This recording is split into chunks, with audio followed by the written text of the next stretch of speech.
अभी मधुबनी जिला में शिक्षा विभाग में जो भ्रष्टाचार का जो कोई सीमा नहीं है, बढ़ गया है, इसका कोई सीमा नहीं है।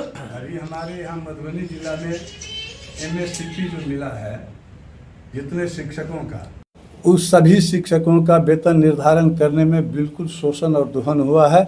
एक एक शिक्षक से 3-3 हज़ार रुपया लेकर के उड़ाही किया गया है।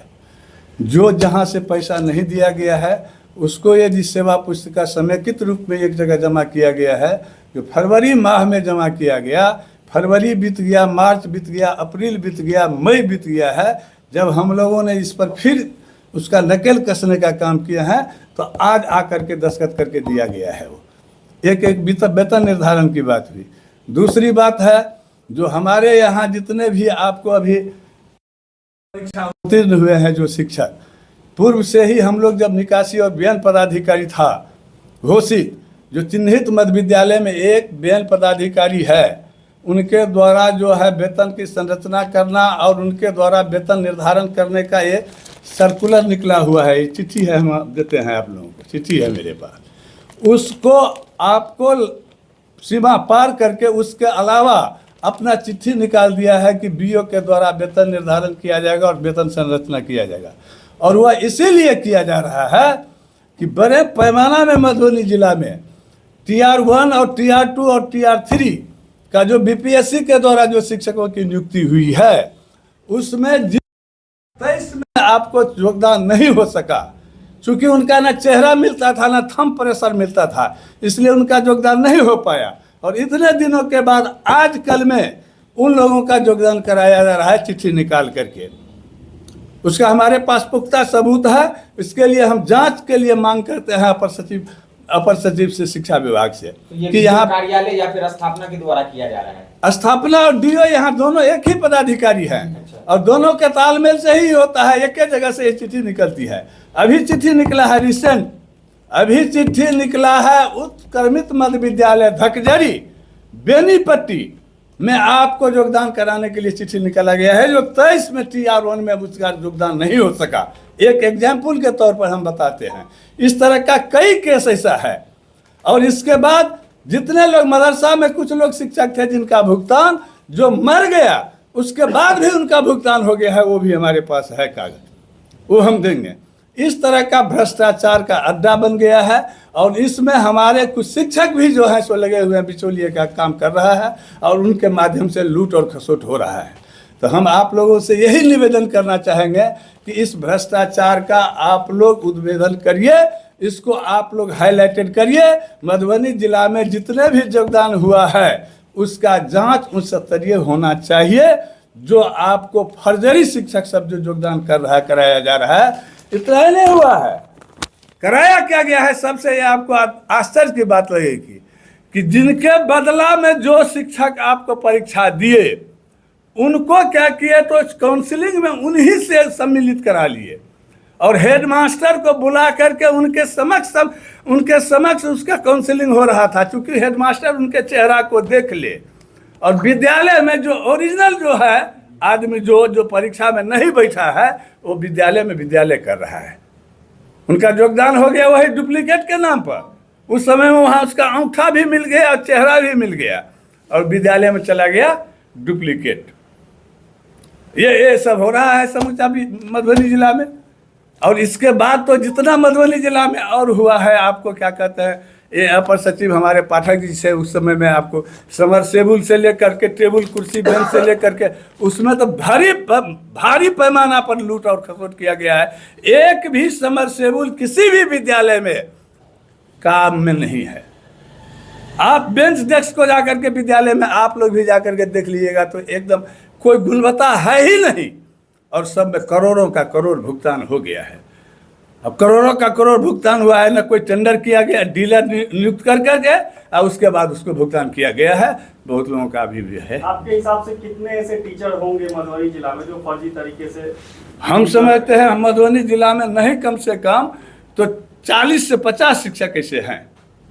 हमने देखा है कि सभी शिक्षा कार्यालय के अंदर कुछ शिक्षक संघ के नेता भी वहां पर बिचौलियों का काम करते हैं। शिक्षक संघ के नेता करते हैं बिचौलिया का काम और जो हमारे दूसरे लोग भी हैं वो भी बिचौलिए का काम करते हैं। भर दिन कुछ पार्टी बेसिस पर भी जो लोग काम करता है वो लोग भी भर दिन वहाँ अड्डा जमाए रहता है और भर दिन यही मौके के खोज में रहता है कि कौन मुखी रहता है और उसको लेकर के उसको कर रहा है, ऐसे कर रहा है। अपर मुख्य सचिव या फिर शिक्षा मंत्री से क्या गुहार लगाना चाहेंगे आप?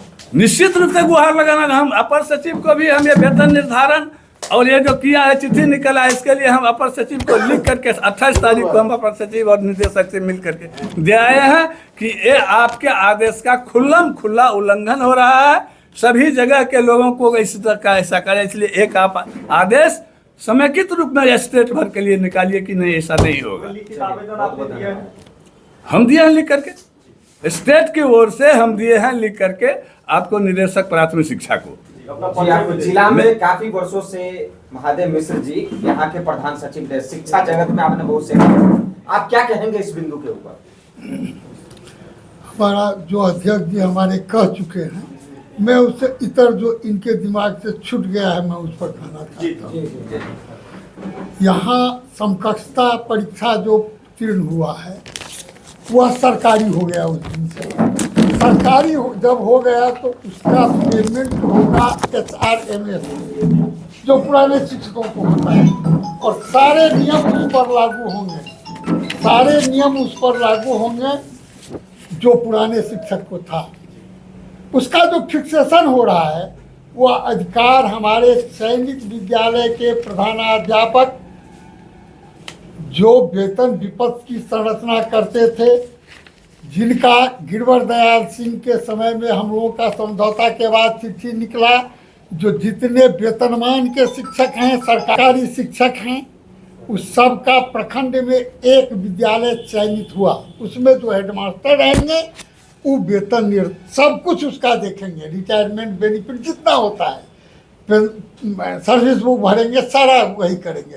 दूसरे पदाधिकारी बीओ से उसका कोई मतलब नहीं रहेगा। जब वे शिक्षक हो गए अब पूर्णतः सरकारी, उनका भी वही रूप होना चाहिए। और इसके लिए विरुद्ध में कुछ लगे हुए हैं शिक्षक ही जो चाहते हैं जो नहीं उनके हाथ में नहीं जाए, और यहाँ तक वो बढ़ के चिट्ठी निकाले हैं जो वेतन संधारण का भी उन्हीं को पावर दिया गया है बीओ को। हम इसका विरोध करते हैं। आज हमने लिख करके हम और अध्यक्ष जी दोनों आदमी दिया है। अब देखिए क्या वो चिट्ठी निकालते हैं। सारी और बातें हैं जितनी यहाँ पर हुई है पे फिक्सेशन कहिए चुके हैं, बिना पैसा लिए नहीं निकला है। जो नहीं दिया उसको पेड़ करके रख दिया गया। बहुत ज्यादा जिद जब किए हैं तब एक तो फुलपरास का निकला है, कुछ मधुबनी का निकला था, बाकी सबका सारे जिले में जितने हमारे MSCP प्राप्त शिक्षक हैं सबका फिक्सेशन हुआ है, बिना पैसा का कहीं कुछ नहीं हुआ है। अब एरियर बिल है, एरियर बिल में सारे लोगों का जब मिलना एक 9 से मिला है तो एरियर काफ़ी, अभी तो हम लोग 25 में बात कर रहे हैं। रिटायर को तो और तबाह किया जा रहा है। रिटायर का यहाँ से आता है और पीएफ का हिसाब, पीएफ जिस रोज जो रिटायर करता है उसी रोज भविष्य निधि फेंक देता है 6 महीना 8 महीना रख करके, जबकि उसका इंटरेस्ट 30 लाख 25 लाख इससे कम किसी का नहीं बनता है। क्योंकि पुराने शिक्षक हैं, कटौती भारी हुई है और इंटरेस्ट मारा जाता है। सरकार इस पर कड़ा से कड़ा आदेश दिया है, लेकिन यहाँ पर भैंस के आगे भेड़ बजाइए, भैंस बैठ पगड़ाइए, वही जब तक वह पैसा नहीं देता है तब तक नहीं निकलता है। या इसी प्रकार से हमारे MSCP का जो छूटा हुआ है उसका राघवेंद्र शर्मा वाला संपूर्ण स्टेट में करीब राघवेंद्र शर्मा का केस का डिसीजन हुआ, जो 1-4-7 से सबको स्नातक और हेड मास्टर में पूर्ण दी जाए। यहाँ पर उसको घुल मिल आज 2 बरस से हो रहा है, लेकिन अभी तक निकाला नहीं जा रहा है। इस पर भी अभी वार्ता हमारी हम लोगों की हुई है। आजकल कहता है कोई ठोस नहीं का। सबसे मूल गप एक मैं कहना चाहता हूँ, बीओ कार्यालय से लेकर और जिला शिक्षा पदाधिकारी और जिला शिक्षा स्थापना सारे में शिक्षक डिप्टेड हैं, रिटेन में नहीं। वहाँ हाजिरी बना लेता है और चला आता है यहाँ। डिप्रेशन में इनको लाता कौन? डिप्रेशन कहाँ है? चिट्ठी नहीं दिया है, आप नहीं समझे। जी 9 बजे वहाँ पर अटेंडेंस अपना मोबाइल से बनाया, तुरंत चला आया यहाँ, काम भर दिन किया, 4:30 में समाप्त होगा, 4 बजे से पहले वहाँ पहुँच जाता है, वहाँ भी हाजिरी बना लिया। अब भर दिन काम करता है, दलाली का काम करता है, वह बीओ कार्यालय हो, स्थापना का कार्यालय हो या डीओ का कार्यालय हो, अधिकतर नाजायज काम वही लोग करवाता है। इस पर ध्यान होना है, जबकि सरकार का है तो टीचर सिर्फ पढ़ाएंगे, टीचर यहाँ नहीं रहेंगे। इतना बड़ा अन्याय है हर एक प्रखंड में, हर एक प्रखंड में, और यहाँ भी यही है। हम कहना है, आप लोग प्रजातंत्र के चतुर्थ स्तंभ हैं, आप लोग आवाज़ उठाइएगा तब ये कुछ सुनेगा। हम लोग तो आवाज़ उठाते उठाते थक गए, अंत में हमारे अध्यक्ष जी विवश होकर के आप लोगों को कष्ट दिए हैं, और इस कष्ट के लिए हम ये स्पष्ट चिट्ठी है, देख लीजिए, चिन्हित विद्यालय के हेडमास्टर को करने के लिए हम लगाए हुए उसका हैं। कॉपी हम लोग ले लें।